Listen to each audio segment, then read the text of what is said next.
राधे राधे, जय श्री श्याम, जय श्री हरदास जी महाराज।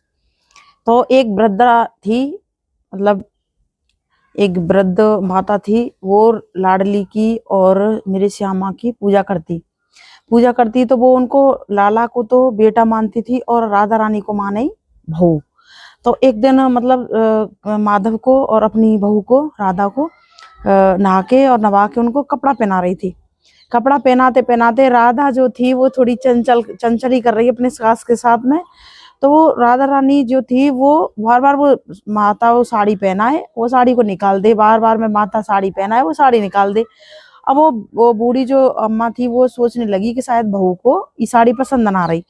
तो अपनी जो वृंदावन में पहले तो वह माता ने वृंदावन में मार्केट में साड़ी तो उसको पसंद ना आई, फिर खूब मार्केट में घूमी, ना पसंद आई।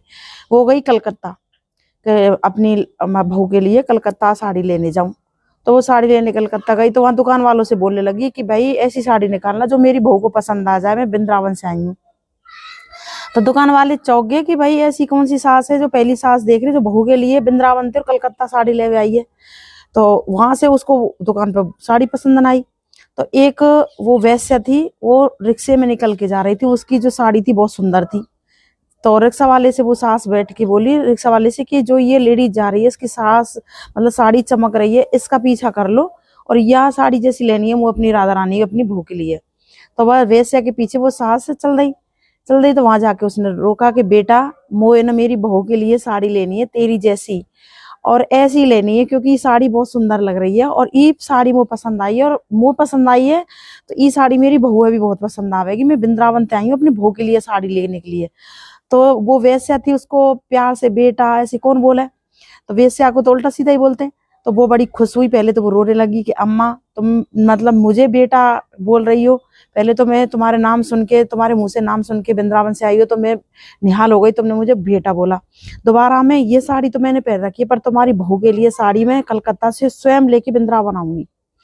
तो उसने बोला कि तुम्हारी बहू कैसी लगती है दिखने में, तो बोली कि मेरी बहू गोरी चट्टी है, बड़ी बटुआ से मुंह की है, बड़ी मलूक है और बड़ी सुंदरी है मेरी, और मेरा लाला तो कारो पर मेरी बहू बड़ी गोरी है, बड़ी सुंदर है। तो माने कही कि बहू के भाव मतलब सास कितने अच्छे भाव है जो सास के बहू के प्रति।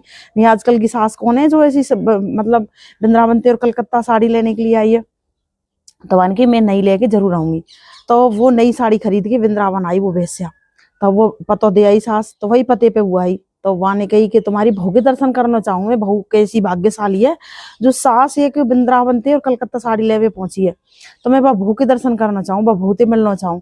तो जैसे ही माने राधा जी को मुंह दिखाया कि ये मेरी बहू, तो वो जो वो वेश्या थी ना वो निहाल हो गई कि साक्षात लाडली ने मुझे साड़ी के जरिए से मुझे यहाँ बुलाया है। तो या क्यों मतलब ये है कि जब लाडली की कृपा हुए ना तो वेश्या पे भी है जाए, लाडली की कृपा हुए तो रोड पे जो चलते हुए भिखारी रहे ना वहां पे भी है जाए, और लाडली को कृपा हुए ना तो कह देना कि जो घूरे पे डले हो रहे ना वहां पे भी है जाए। तो अगर मेरी लाडली कृपा करे ना मैं और मेरी बांकी बिहारी कृपा करे ना तो कह देना कि रोड पे चलते हुए कंकड़ पे भी कृपा कर दे वो।